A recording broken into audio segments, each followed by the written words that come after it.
You've got questions about self-publishing, and I have answers. I've been self-published 4 times now, officially, because on August 4, my fourth book, Inheritance of Ink, officially released on Amazon. I'm so excited about that. If you haven't checked it out already, please do. It would mean the world to me.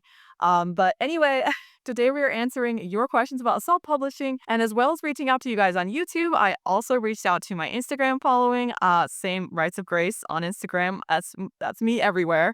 And I went ahead and asked them what questions they had about self-publishing, and I have broken their questions into some categories, and I'm going to answer those for you guys today. So let's get started. We're going to kind of answer questions in two categories. Process questions about the actual process of writing, obviously, and then opinion questions, stuff like about my personal experience or like my personal opinions. Keep in mind, everything that I give you guys today is advice from my experience as a self-published author, and there are bound to be more things to learn from other authors. So keep doing your research and watch other YouTubers who have done self-publishing, follow them on Instagram or TikTok or other social medias, because your best resource is people who have done it before and who can tell you what mistakes not to make. So learn from other people's experience as much as you can. The first question is kind of several questions in one. What does your self-pub schedule look like? At what points do you hire various freelancers, including cover designers? And when do you announce for beta readers, start promos, set up social media, etc.? This is a great question, and timeline in general seem to be a very common question. A lot of people just want to know, how long is it going to take? If I'm moving too fast or too slow. I put the story before everything else. I want to finish a first draft before I even talk about a story, and that's usually because I'm a little insecure about it.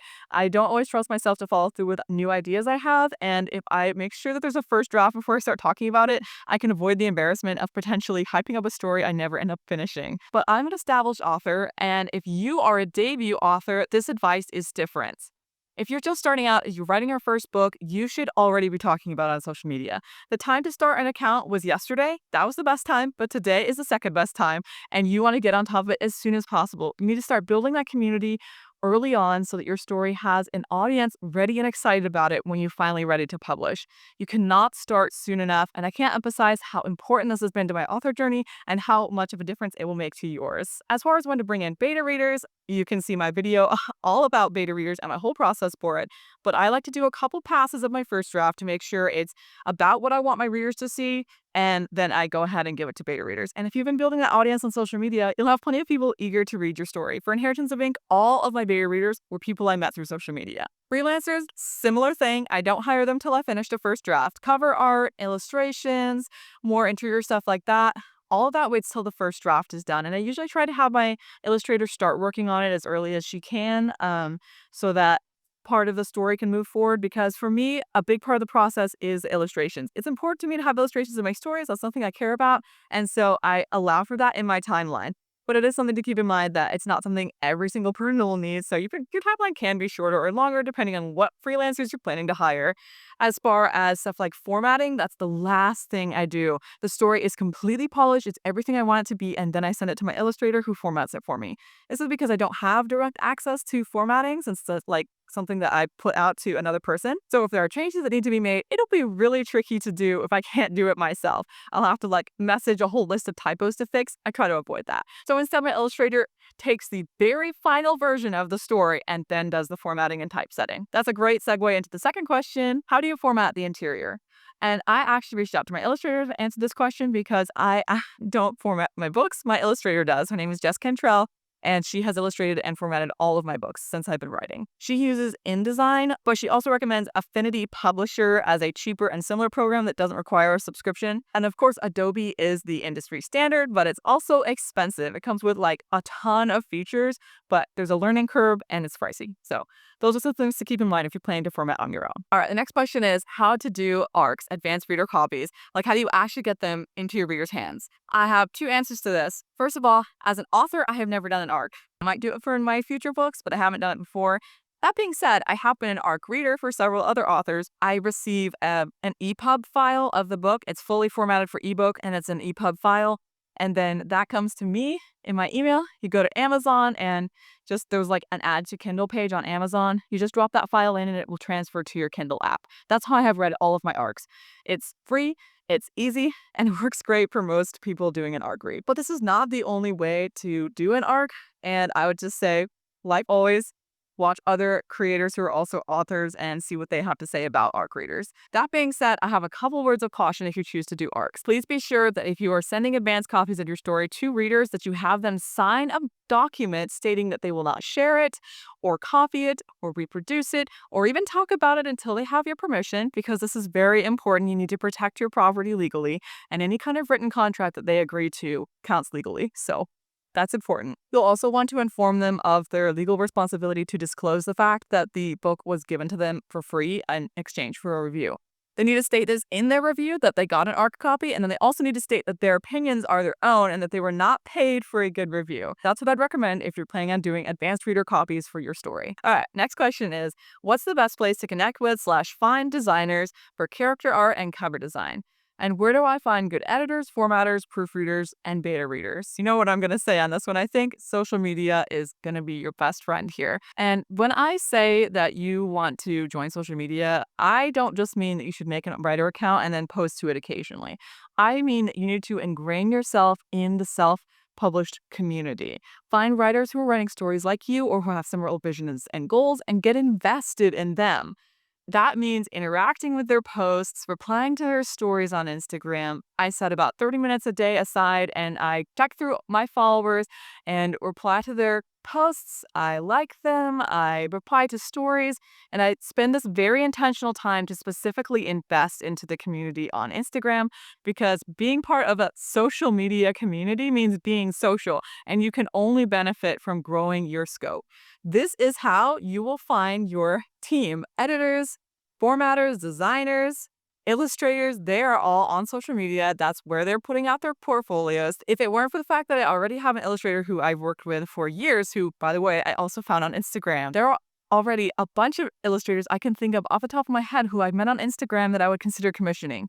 So that is where you're going to find your gold mine. Next question, another timeline one. How long do you give yourself from first draft to publishing? How long does your whole process take? It kind of depends on the book, but typically for me, my timeline is going to be 8 to 12 months. And the reason it's a little bit lengthier is because that includes waiting on illustrations from my illustrator, and she has her own schedule challenges and different needs. So I have to kind of keep in mind that I'm going to need to allow a certain amount of time. It takes time to draw and design and have inspiration, and it helps to also work around the fact that she's like an art teacher as well at a college. So when you include freelancers in your schedule, please be sure that you allow adequate time in your timeline and don't expect that it's going to be super quick. You are placing your project in other people's hands, and they have different timelines, needs, life things going on. So you need to be aware of that when you include freelancers. That being said, hire professionals who know what they're doing. It is so worth it. For Inheritance of Ink specifically, I spent about 3 months drafting the book. That was including plotting and outlining stuff. It was pretty fast for me because it's about 70,000 words, and that's a little bit smaller than my trilogy, which is 100,000 words each. I draft from about 3 to 5 months. Beta readers is another couple of months, and then illustrations and formatting is another couple of months on that. So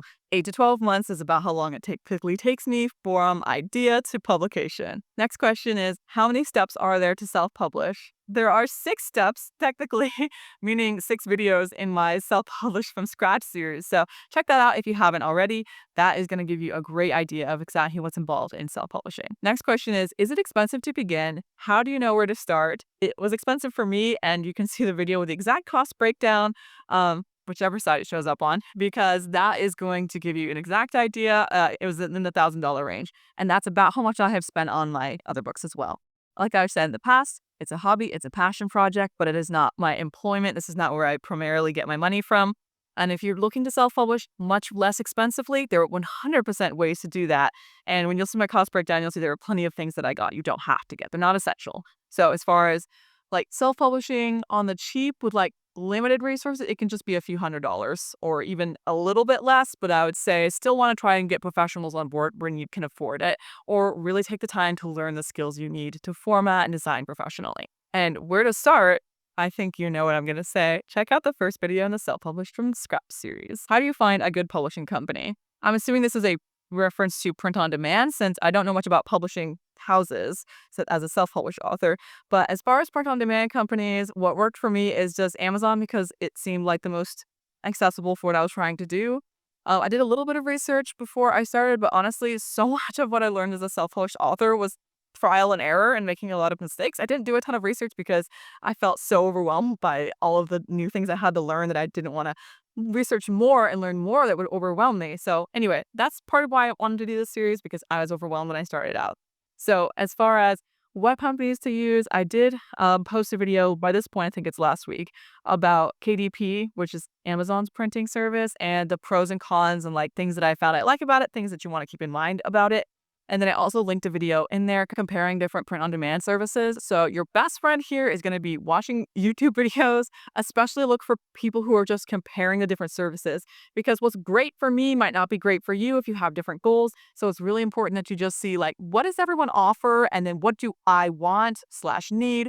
And when you have all that information, it makes it easier to make the best decision for your story, which is what you should be doing. Don't do what I did because I did it. Do what's best for your story. Where to get your ISBN? Should you buy or take free ones?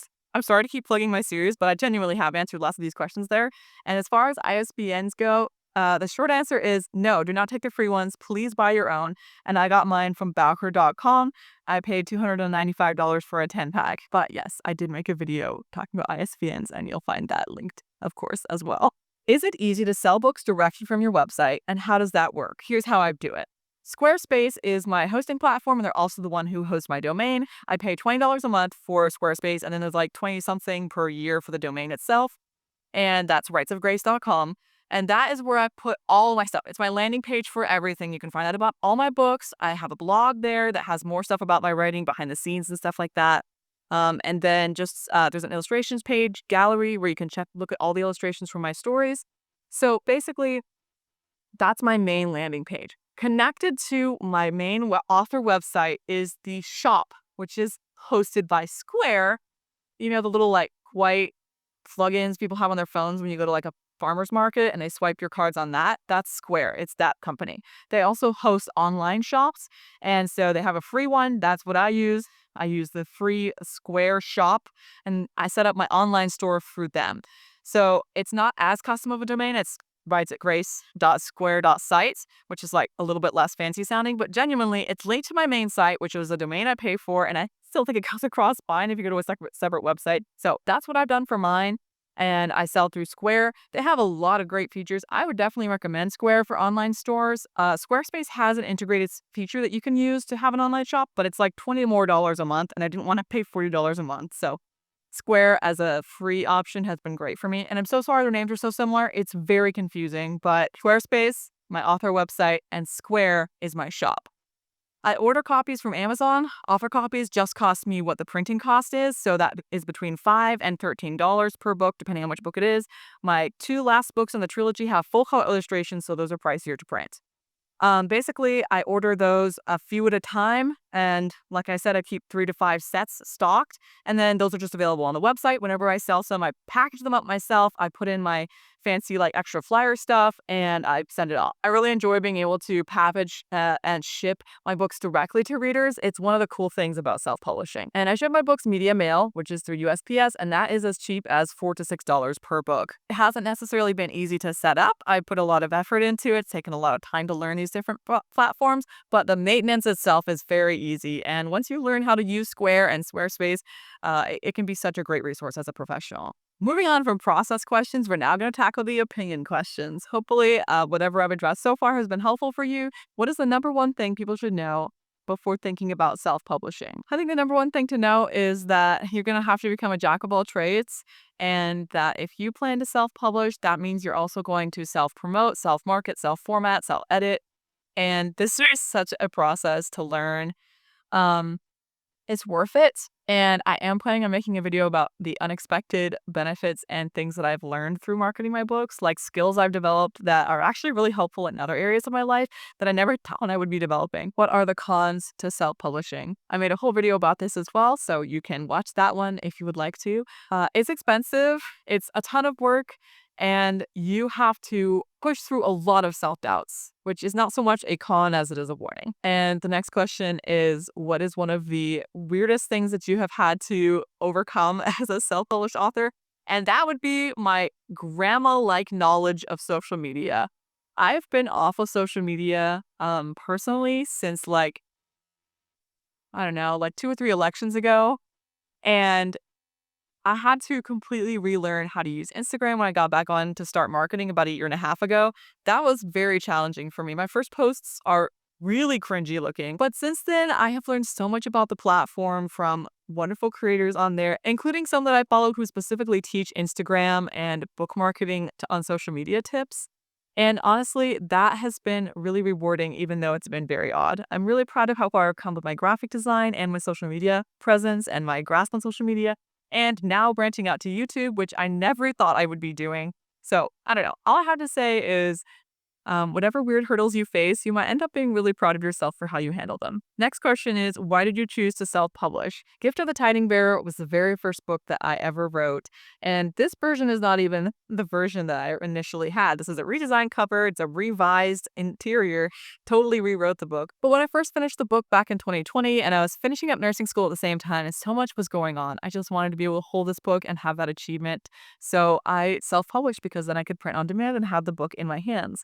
When I started to really get serious about marketing a few years later, I found that self-publishing still was the best option because I had a lot of stories already out there and I wanted to have full control over the stories. Not only over what's in the story, but also how the books look, what the extras are, and getting to work with one of my best friends who illustrates the series is such an amazing experience. That being said, if there's some time in the future where working with an indie publisher becomes an option, I might consider it. It's really overwhelming doing all your own stuff, and sometimes I do wish I had a traditional publisher where I could just send them the manuscript and they handle the rest.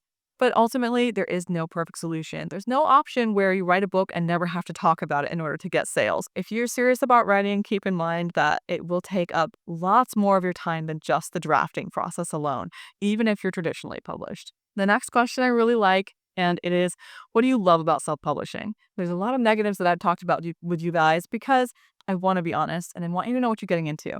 But I have to say, I still love the process and I love connecting with readers. I think that's the best part for me. Back in June, I did a little summer read along where I had an Instagram event and people were all reading my story at the same time. I was reading with them. We were texting in a group chat. It was so cool. Like, I was actually reading with a big group of friends and getting to get excited about the story and the events happening in it. That is the ultimate dream. Like, loving your story and then getting to involve other people who also love your story. There's nothing like it. That's what I love about self-publishing. The next question is, what is the best thing to include in a copyright page?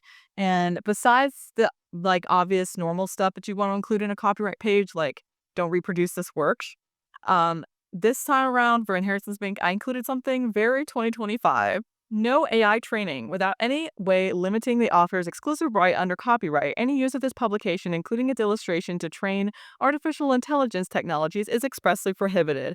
The author reserves all right to license use of this work for generative AI to training and developing of machines language learning models. Basically, it just says if you're trying to use this book for AI, don't. You don't. I'm not giving you permission for that. You cannot use this for generative AI. You cannot use this to train AI. Hopefully that helps. I would definitely suggest that in today's day and age, you add that to your story. You can also include something about not having used AI to write your story if that's something that's important to you. State the simple things like this book cannot be reproduced. Without my permission, I retain all rights to any version of this story. Last but not least is a piece of advice that I'm pretty excited to give. The question is, what's your best advice for getting started when you're scared? You might have heard this saying around the internet quite a bit, but do it scared. You won't be less scared later. You're gonna probably be more scared because you've let it build up and build up and build up. My other hobby besides writing is strength training, and when it comes to lifting weights, there's actually a principle that I think applies here. And essentially that is that you want to train to failure, which means that failure is the mark of success. When your muscle gets to the point you can't lift the weight any farther and you drop it because you failed, your muscle couldn't do it anymore, that's success. You push to your maximum and you overcame it. Growth happens in the space between failure and trying again. If you aren't failing, you aren't trying. So if you're scared to start scared. I hope this has been a helpful Q&A for you guys. I've had so much fun answering your questions and I cannot wait to make more videos about self-publishing, but I'm going to take a break because this release has been extremely exhausting and I'm really feeling close to burnout. So I'm going to be taking a break on the YouTube videos, and I cannot wait to share more new exciting content with you when I'm ready to get back into it. I'm not sure exactly how long it's going to take, but I will probably be posting shorts versions of these Q&A throughout the next couple of weeks. You can check out all 4 of my published books on my website, which is always linked below. And if you want to check out that whole series, it's on my channel as well, Self-Publish from Scratch. We'll answer probably any other questions you had about self-publishing. Come back next time for who knows what I could be talking about. Until next time, stay kind, curious, and courageous.